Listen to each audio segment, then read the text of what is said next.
প্রথমে বলছি যে মনে হয় মানুষ না হয়ে মেশিন হয়ে জন্মালে ভালো হতো। যাই হোক, আলহামদুলিল্লাহ, আল্লাহ পাক আমাদের সহায় হন, আমিন সুম্মা আমিন। আসসালামু আলাইকুম রহমতুল্লাহি ওয়া বারাকাতুহু।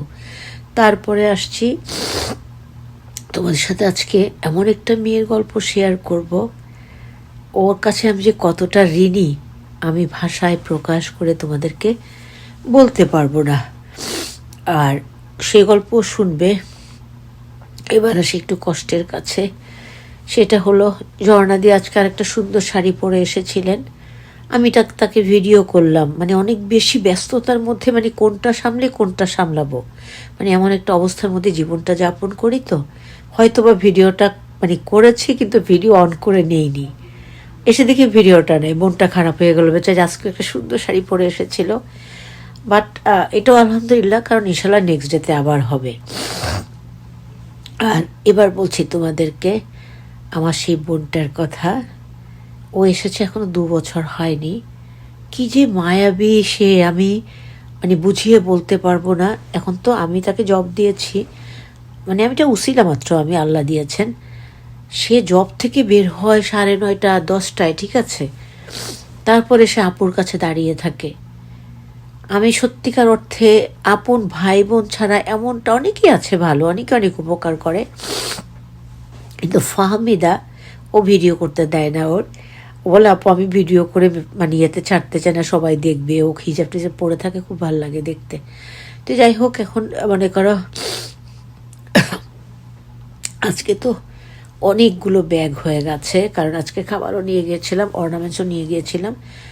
মানে আমি হিমশিম খাচ্ছি। আর ফাহমিদা ওর দোকান থেকে, ওর যেই দোকানে জব করে, এটা অর্নামেন্টসের দোকান, তো ওখানে ওরা তো পুরা অর্নামেন্টস সবসময় বড় বড় বক্স করে পায়, ওরা বক্সগুলো গার্বেজ করে দেয়। এখন সে মায়া করে আপুর জন্য ওখান থেকে কালেক্ট করে রেখেছে সুন্দর সুন্দর বক্স, যেগুলো আমার গহনার জন্য অনেক কাজে লাগবে, এনে দিয়েছে। আর দেওয়ার পরে দাঁড়ায় আছে, আমি গুছাতে গুছাতে পাগল হয়ে যাচ্ছি। 7টা না 8টা ব্যাগ, সবগুলো গুছিয়ে এগুলোর মুখটাকে গিট্টু দিয়ে দেন মনে করো যে ট্যাক্সি ডেকেছি। ও দাঁড়িয়ে দাঁড়িয়ে চা খাচ্ছে, আর লোকজন জিজ্ঞেস করছে, আপনি এতগুলো ব্যাগ কী করে নেবেন? ট্যাক্সি আসলো তো আপনার যে উঠানো কষ্ট হয়ে যাবে। তখন আমি সবাইকে বললাম, আল্লাহ পাক আমাকে একটা ফেরেস্তার মতো একটা বোন দিয়েছে, যদিও রক্তের কোনো সম্পর্ক নাই, কিন্তু আত্মার সম্পর্ক আছে। সেই দিক থেকে ও আমার একেবারে আত্মার সাথে মিশে আছে।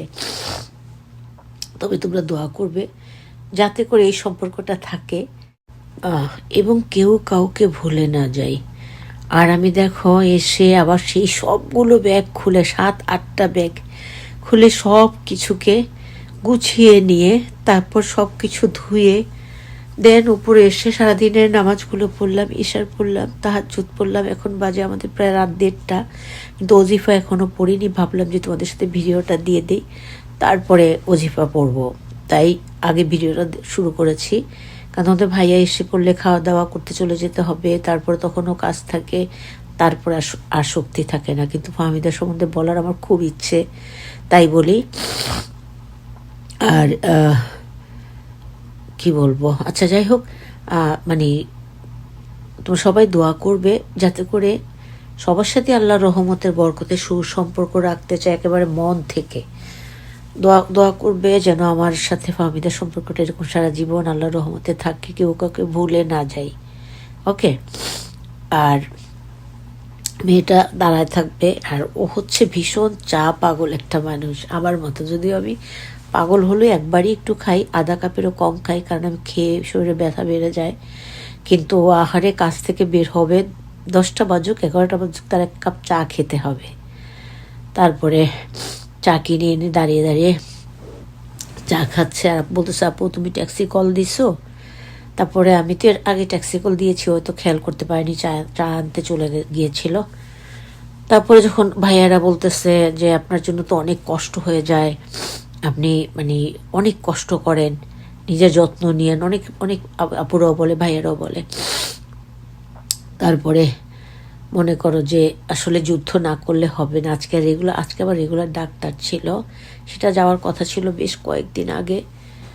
তারপরে আমার ওই হিস্ট্রি শুনে, হলুদ বেল্ট লাগানো শুনে, উনি প্রেশারের কথা শুনে উনি হকচকিয়ে গেলেন, থান্ডার্ড হয়ে গেলেন। উনি বলে যে মানে গড সেভ করছে তোমাকে, আল্লাহ পাক আমাকে সেভ করেছে ইনশাআল্লাহ, আলহামদুলিল্লাহ ইনশাআল্লাহ, তিনিই তো ভালো রাখার মালিক, সব কিছুর মালিক, আমিন সুম্মা আমিন।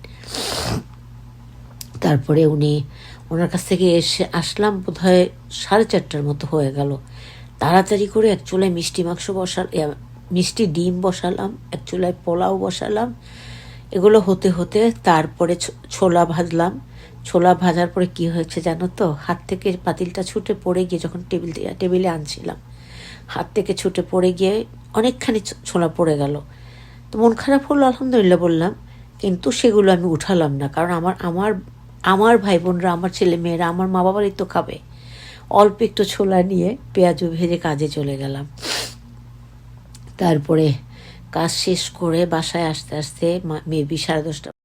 যাই হোক, হারিয়ে জিতি যেটাই হোক, কিন্তু ওরা যে আমাকে কতটা ভালোবাসে। এই যে লুসির কথা বলি, লুসি, ওর হাজব্যান্ড আমাদের ছোট ভাই, ওর নাম তৌহিদ, ওরা আজকে এসে আমাকে এত বকা বকছিল, মানে ভালোবাসার বকা। বলছিল আপু তুমি এরকম করলে বিজনেস করবা না। মানে ওরা দেখতে পায় তো $1 দিয়ে খেয়ে চলে যায়, এমনি খেয়ে চলে যায়, আর কাউকে কাউকে আমি খুশি হয়েই খাওয়াই, সেটা অন্য হিসাব। ওরা বলতেছে আপু তাহলে তুমি কী ব্যবসা করবা, ব্যবসা বন্ধ করে দাও। ফাতেমা এসে কতক্ষণ বকলো, মানে আমার ভালোটা চাচ্ছে সবাই। আমার বোনটা ফাহমিদা বলতেছে তুমি একদম ব্যবসা ট্যাবসা করো না তো, সব বন্ধ করে দাও, তুমি এগুলো কী শুরু করছো।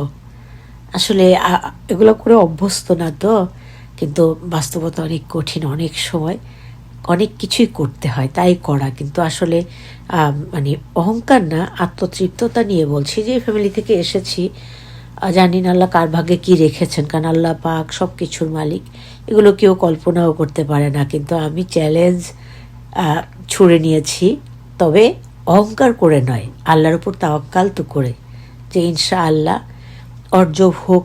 মানে এখানে আমেরিকাতে শুনো, জামাইকায় আমি এই এলাকায় ফার্স্ট ঝালমুড়ি বিক্রেতা।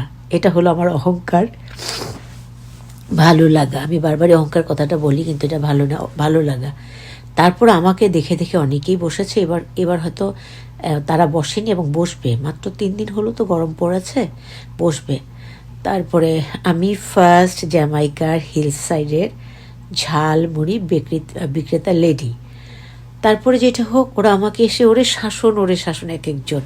এবং খলিল ভাই আতর ব্যবসায়ী, উনি এসে বলতেছে আপনি যদি কঠিন হইতে না পারেন আপু, আপনি ব্যবসা ছেড়ে দেন, ব্যবসা করার দরকার নেই, আমি তো চেয়ে চেয়ে দেখি আপনার থেকে কিভাবে কি করে।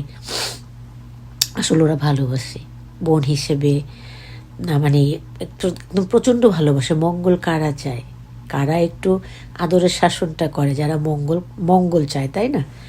তাই আমি লুসির দিকে তাকায় থাকলাম, লুসি আমাকে বুঝালো, ওর হাজব্যান্ড বুঝালো, ওর হাজব্যান্ড একদম রেগেই গেল, বলতেছে আপা এটা তোমার বিজনেস, কিতার লাগি তুমি এমনি হগলে খাওয়াইবা, কিতার লাগি দিবা, এটা এটা তুমি করবেই না, আর যদি করো ব্যবসা বন্ধ, মানে ওদের ভাষা বলতে চেষ্টা করতেছি, মানে এত ভালোবাসে।